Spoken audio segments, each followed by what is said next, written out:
Olá, meus amores, mais uma tarde aqui com vocês, né? Vamos para a nossa segunda videoaula. Hoje a gente vai falar sobre ciência, né? Nós vamos continuar de onde a gente parou.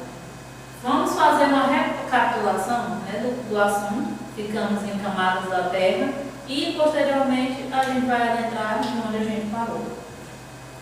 A gente não vai falar sobre a atmosfera, mas a gente vai falar sobre essa questão das placas tectônicas, né, concluir o assunto e não vamos adentrar no tema atmosfera. Aí vocês vão responder somente a página 49, né, que está lá no assunto. Temos 49 e 50, mas a página 50 já fala mais sobre a questão da atmosfera, que a gente não vai ver hoje no tempo, viu?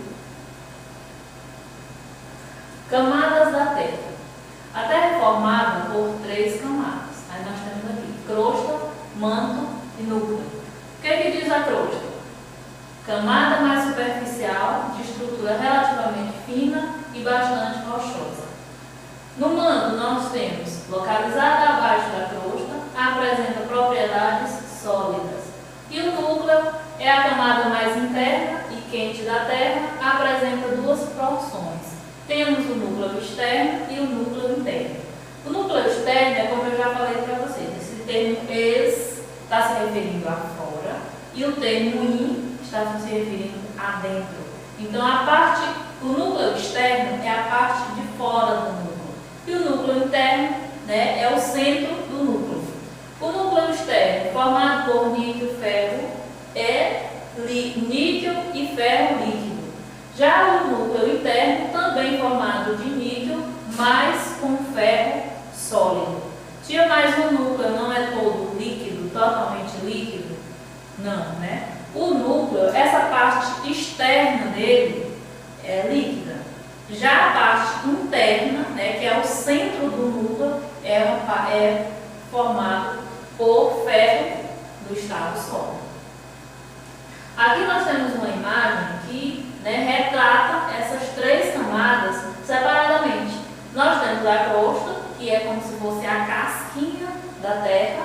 Nós temos o manto, né, que é essa parte mais avermelhada aqui, e também a parte mais grossa. E nós temos o núcleo. Nós temos o núcleo externo e o núcleo interno. Esse núcleo externo aqui é a parte que a gente considera líquida. E o núcleo interno é a parte que a gente chama como parte sólida do núcleo, né? Que essa aqui é formada por ferro sólido. Temos aqui as características de cada uma. A crosta terrestre. A crosta terrestre é a parte mais externa da Terra, como vocês acabaram de ver na imagem, né? É a casquinha da Terra. É como se fosse uma laranja. E a laranja, para a gente comer ela, a gente tem que tirar toda aquela casca. Vocês observarem aquela parte mais fininha, né, da laranja. Da mesma forma é essa composição. A crosta terrestre, ela é como se fosse a casca da laranja. Então é a casquinha da Terra. Aí nós temos o que? Nós temos o manto.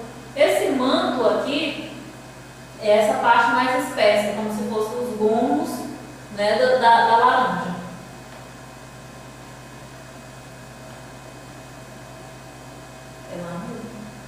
Essa camada apresenta de 0 a 40 km de espessura, variando entre os continentes e os oceanos.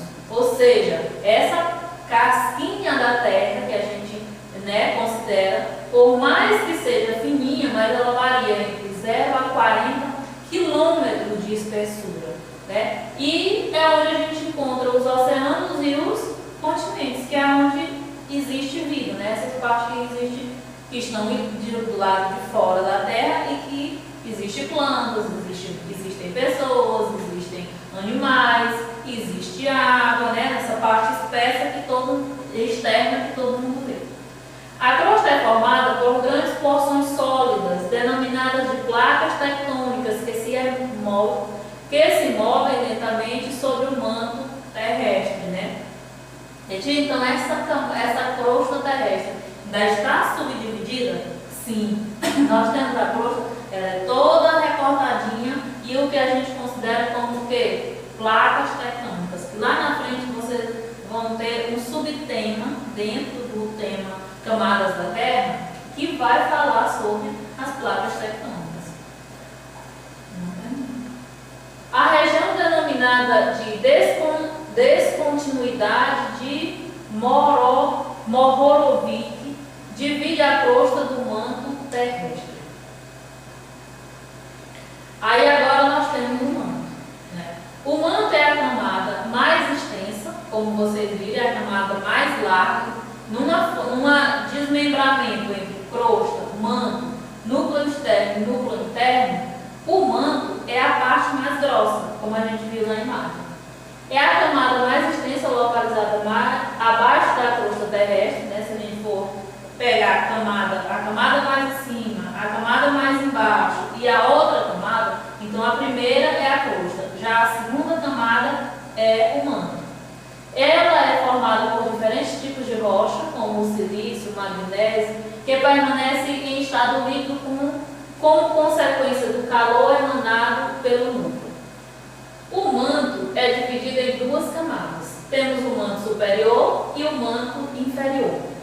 O manto inferior permanece em elevadas temperaturas, atingindo até 2.000 graus. Ele pode até chegar a 3.000 km de profundidade a partir da litosfera. O que é essa litosfera? Ela é formada pela crosta terrestre e o manto superior tem pelo menos 70 km de espessura, logo abaixo dos continentes, e quase 10 km na parte abaixo dos oceanos. Ou seja, essa litosfera é uma das partes da Terra. Ela é dividida em grandes porções denominadas placas tectônicas que se movem lentamente sobre o manto terrestre. As rochas da litosfera são divididas em rochas magmáticas ou ígneas, formadas pelo magma que se solidifica. Rochas sedimentares, formadas pelas erosões, e rochas metamórficas, que são formadas por rochas magmáticas e sedimentares. Ou seja, as rochas lá da litosfera temos as magmáticas, que é aquelas que derivam do magma, dos vulcões, né, que é um composto que é liberado pela Terra na hora dos movimentos das placas. Acontece algum movimento que essas placas se afastam, na hora do afastamento, essa pressão que está muito grande sobre o manto, que é uma das partes mais quentes da Terra, né? A mais quente é a Lua, mas o manto também está muito quente. Então ele está num processo de pressão muito grande. Então qualquer falhazinha que aparece, ele já é expelido para fora, né, da Terra. Na hora que ele é expelido, ele já vai se resfriando. E esse resfriamento acontece o quê? Acontece a formação das rochas magmáticas. Posteriormente, temos as rochas sedimentares. O que são essas rochas sedimentares? São rochas que são produzidas por milhões e milhões de anos através de restos de resíduos orgânicos, seja plantas, seja animais. Por isso aqui é sedimentar, porque são sedimentos, né? Pode ser restos de outras rochas, contanto que vão se misturando e com o passar dos anos vão se compactuando, né, um sobre o outro, camada sobre camada, e passando anos e anos, essas camadas vão se transformando em rochas. E depois nós temos as metamórficas, que ele diz aqui que são formadas por magmáticas e sedimentares. Elas são metamórficas porque elas se transformam, às vezes elas são magmáticas e com o passar do tempo elas vão sendo moldadas e podem se transformar em quê? Metamórfica, porque metamorfologia é o quê? É transformação. Por isso é que o termo metamórfico. A descontinuidade de Gutenberg divide a região do manto e do núcleo. Né? Nós temos aquela subdivisãozinha entre manto e núcleo. Já tivemos entre crosta e manto, agora nós temos entre manto e núcleo. O núcleo corresponde a quase 1/3 de toda a massa terrestre. Ou seja, se a gente pegar a Terra e dividir ela em 3 partes, uma dessas partes é o núcleo, né? Corresponde a 1/3. É composto principalmente pelos metais ferro e níquel, como a gente já falou lá no início. Por isso, o núcleo também pode ser chamado de nífero, devido à presença dos 2 elementos químicos, né? O Ni e o ferro. Níquel e ferro. Essa camada é dividida em núcleo interno e externo, como a gente já viu lá na imagem a subdivisão, né? A temperatura do núcleo externo, que é aquele que fica revertindo o núcleo interno, apresenta 2.900 a 5.100 km. É mais fluido e suas temperaturas variam entre 3.000 e 3.800 graus Celsius. O núcleo interno possui 5.100 a 6.370 km, sendo, como a gente também já mencionou, sólido, né? O núcleo externo é totalmente líquido. Já o núcleo interno se apresenta no estado sólido. Somente em 2013, os cientistas conseguiram precisar a temperatura do núcleo da Terra, que pode chegar a 6.000 graus Celsius, a mesma que o Sol. A mesma temperatura do núcleo é comparada com a temperatura do Sol. Segundo os cientistas, a temperatura do núcleo terrestre é tão alta que o ferro pode ser levado ao estado líquido. O material, contudo, volta para o estado sólido em decorrência da pressão que o faz se agrupar novamente. Porque a gente sabe que o estado líquido é esse desagrupamento das partículas que formam um determinado produto, né? E com a pressão que é tão grande sobre esse núcleo interno, faz com que essas partículas se agrupam novamente, fazendo com que ele fique no estado sólido, né? Esse núcleo. Agora a gente vai falar das placas tectônicas, né? Esse assunto que a gente veio até aqui, até núcleo, é só uma revisada de tudo que a gente já falou lá nas nossas aulas presenciais, né? Agora a gente vai falar de placas tectônicas, que é um assunto novo, né, para vocês. As placas tectônicas são grandes blocos rochosos, semi-rígidos, que compõem a crosta terrestre. A Terra divide-se em 14 principais placas tectônicas, as quais se movimentam sobre o manto de forma lenta e contínua, podendo aproximar-se ou afastar-se uma das outras.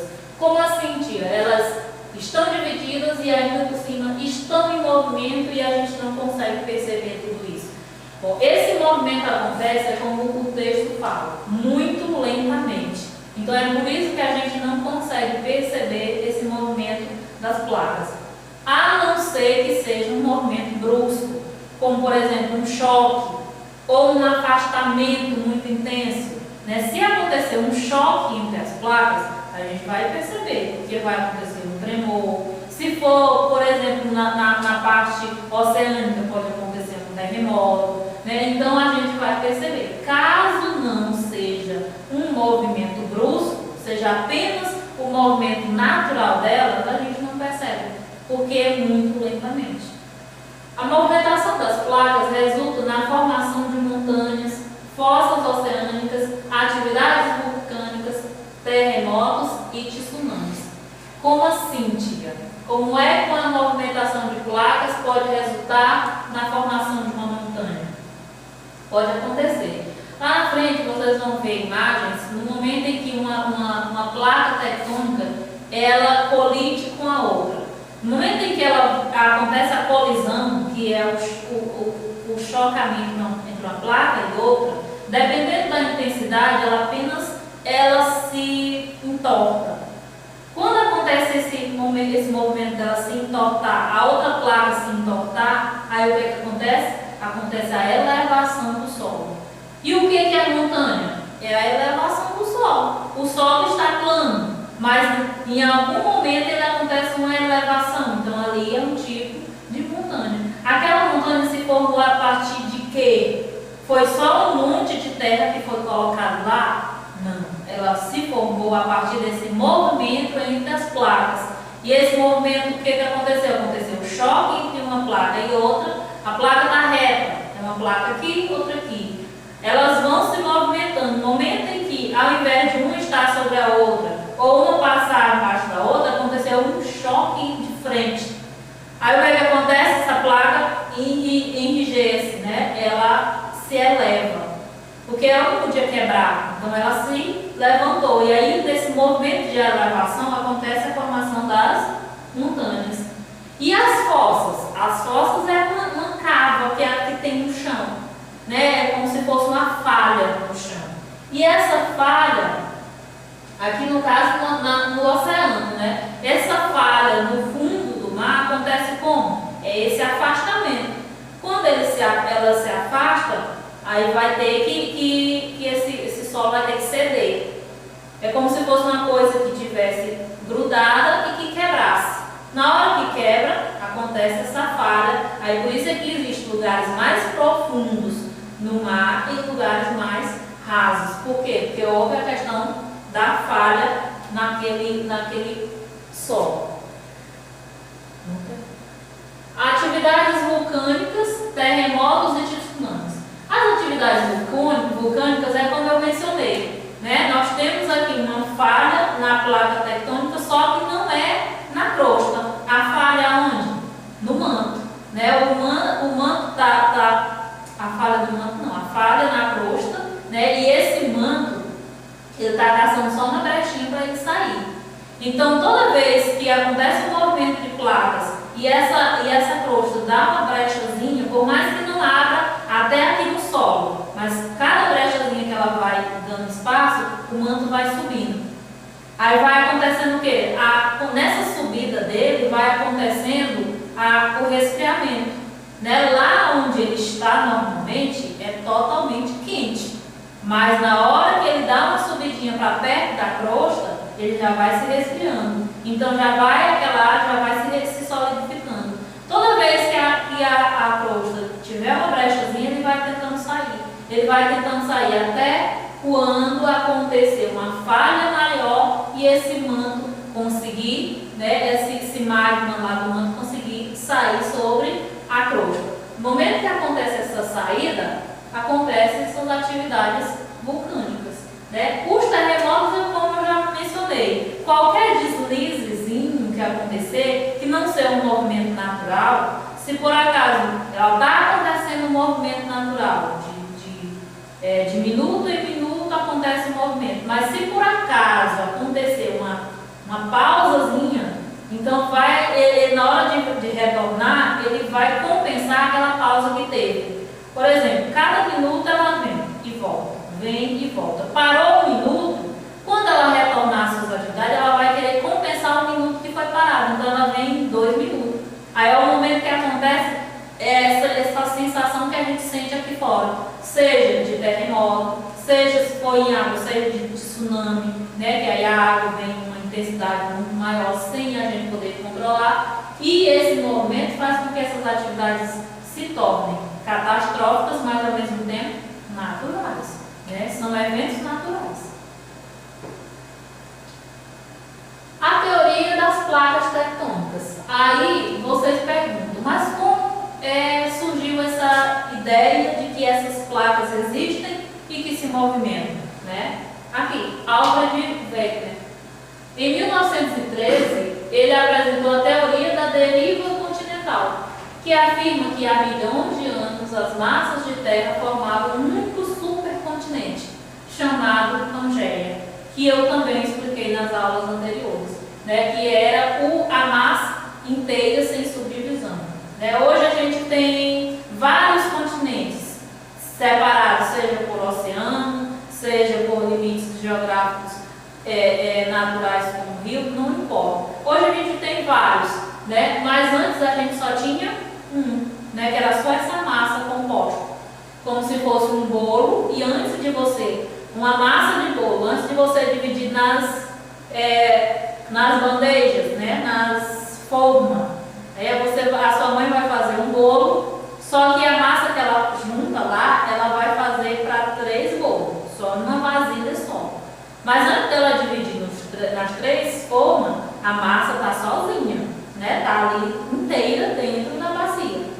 Então a Pangeia era como se fosse essa massa toda dos 3 bolos que estivesse ali juntinha ainda na bacia.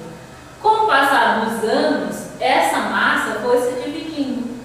E aí, Wegener, né, procurou a explicação para essa divisão dessa massa. Por que isso aconteceu? Né? E veio a questão da teoria da deriva continental, que afirma que há milhões de anos as massas de terra formavam um único supercontinente, que era um continente bem grande, chamado de Pangeia. Essa teoria foi confirmada por sua sucessora, a chamada teoria das placas tectônicas, né? Essa teoria, né, quando ele criou, ele não teve tempo de comprovar, né? Ele morreu pouco tempo depois. Então, depois que foram estudando essa teoria dele, né, deixaram de lado porque não acreditavam muitos estudiosos. Mas, posteriormente, quando viram essa questão desses continentes estarem se dividindo e mais à frente dividindo, então houve a necessidade de se estudar por que acontecia isso. E foi confirmada com a teoria das placas tectônicas, né, que antes era a teoria da deriva continental. A teoria das placas tectônicas parte do pressuposto de que a crosta terrestre está dividida em grandes blocos semi-rígidos, ou seja, em placas que abrangem os continentes e o fundo oceânico. Essas placas movimentam-se sobre o magma, impulsionadas por forças vindas no interior da Terra. Portanto, a superfície terrestre não é uma placa imóvel. Como assim, tia, imóvel? Ou seja, a superfície da Terra não é uma placa que não se mexe, não é uma placa estagnada. Acontece um movimento, né, através do magma que está lá em temperaturas altíssimas, faz com que essas placas também se movam, como era falado no passado. Principais placas tectônicas.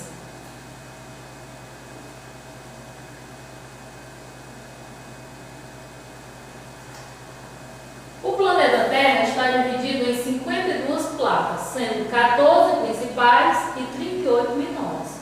Como exemplo de placas principais, podemos citar a sul-americana, a placa do Pacífico, a placa australiana. As menores podem ser exemplificadas pelas placas do Ande do Norte, a placa da Carolina e a placa das Marianas. Veja a seguir as características de algumas das principais placas tectônicas que formam o nosso planeta. Aí nós temos aqui a sul-americana, que abrange a América do Sul, que é onde está localizado o nosso país, e estende-se até a dorsal mesoatlântica. Sua fronteira leste faz limite divergente com a placa africana, né, que é o continente africano.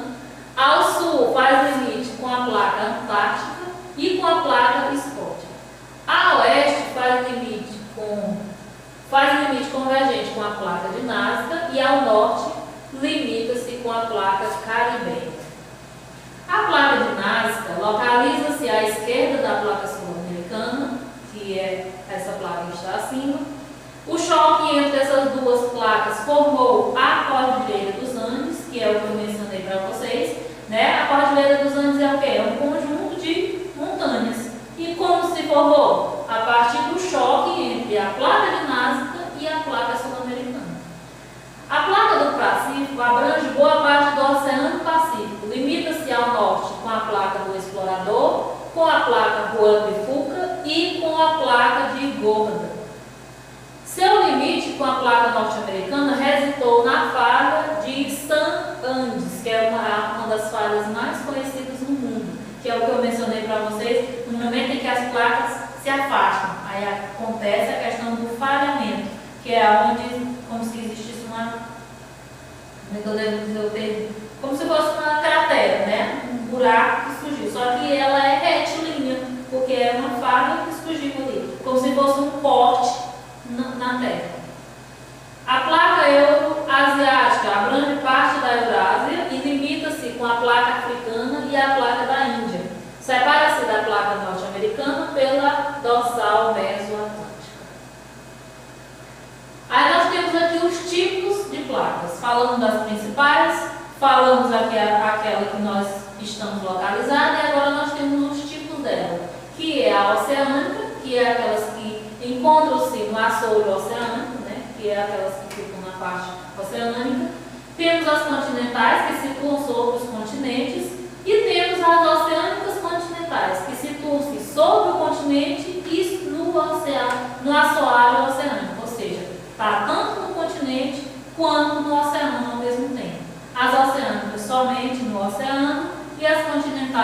somente no continente. Limite das placas tectônicas. Quando eu mencionei para vocês essa questão da divisão, existe também a questão dos limites entre uma e a outra. O limite das placas tectônicas corresponde à zona de encontro entre as placas, ou seja, são as fronteiras ou a margem das placas nas quais ocorre intensa movimentação, como atividades sísmicas e vulcânicas. Aí nós temos o primeiro limite, que é o limite divergente. Como é esse limite? No movimento divergente, as placas afastam-se umas das outras, formando fendas e rachaduras na crosta terrestre, que é aquelas que eu falei para vocês que formam o corte na Terra. No movimento divergente, as placas afastam-se umas das outras, formando fendas terrestres e rachaduras na crosta. Aí nós temos aqui, ó, a rachadura nesse exemplo aqui. Aí nós temos uma placa, outra placa. Aí na hora que elas se afastam, observe que as setas estão se afastando. No momento que elas se afastam, isso aqui é um movimento, né? É um limite, mas só que nesse limite aqui é uma divergência. Elas vão se afastar. Aí na hora que elas se afastam, acontece a falha. O limite convergente é o nosso segundo limite, né? No movimento convergente, as placas aproximam-se e chocam-se uma contra as outras. Quando o movimento convergente ocorre entre uma placa oceânica e uma placa continental, a primeira retorna ao manto, né? Observe que aqui ó, o movimento. Aconteceu o choque entre elas, então a primeira aqui ó, já retorna para o manto, enquanto a segunda enruga-se formando a dobra. Nesse caso aqui ó, a dobra foi para cima. Então o movimento daqui ó, ela subiu e essa outra placa desceu. Então nesse enrugamento aqui é quando começa a surgir os defeitozinhos no solo, né? Nós não temos o chão não é totalmente liso, ele existe umas deformações. E essas deformações são resultado de quê? Desses movimentos aqui entre as placas. Aconteceu o choque entre uma e a outra, uma desce e a outra sobe. Nessa subida, aí o solo vai e enruga-se, né? Ele começa aquela curvazinha. O terceiro limite é o transformante. No movimento transformante, as placas deslizam umas em relação às outras, né? É uma deslizando na outra, uma se passando pela outra, provocando rachadura na região de contato entre as placas, né? Uma vem para frente e a outra vai para trás. Então, o solo que estiver na altura daquele movimento ali, vai ter o quê? Vai ter rachaduras naquele solo. Por conta de quê? Por conta do movimento da placa, né? A gente vê aquela região que passa muito tempo sem chover, as pessoas dizem, o solo está todo rachado, né? Essas rachaduras são provocadas por quê? Provocada por conta desse movimento que a Terra está sempre tendo, né? Que é essa crosta. A gente diz terra porque é a parte onde a gente está vivendo, né? Que é essa crosta da Terra. E essa crosta está em constante transformação. Por quê? Porque ela é formada toda por placas tectônicas, que essa estrutura dela é toda recortadinha. Cada recorte é uma placa. Aí aqui nós temos o exemplo, né, dessas placas. Essas linhas em vermelho aí que vocês estão vendo no mapa, todas elas são, né, limite entre as placas. Aqui é uma placa, né, aqui já é outra placa, aqui ó, é outra placa, que é a nossa, onde a gente vive. A placa sul-americana, tá com o território brasileiro, né, tá a parte da América do Sul, toda nessa placa sul-americana. Aqui é a placa de Nazca, aquela que a gente mencionou, quando houve o choque entre a sul-americana e a placa de Nazca, aconteceu a formação de montanhas aqui, né, nessa região. Então, todas essas linhas em vermelho aqui é o encontro entre as placas tectônicas, tá bom? Aí nós temos aqui os três exemplos. Nós temos o exemplo consecutivo, que é entre essas duas aqui. Nós temos o exemplo divergente, que é nesse encontro aqui. E nós temos o exemplo de convergente, que é nesse outro encontro aqui de placas. Né? Aí está demonstrando como é que acontece essa convergência, divergência e consequência. Aqui são os resultados. Né? Alguns dos resultados que temos com esse movimento de placas. Terremotos, por exemplo, eu mencionei, nós temos os terremotos nesse movimento entre as placas.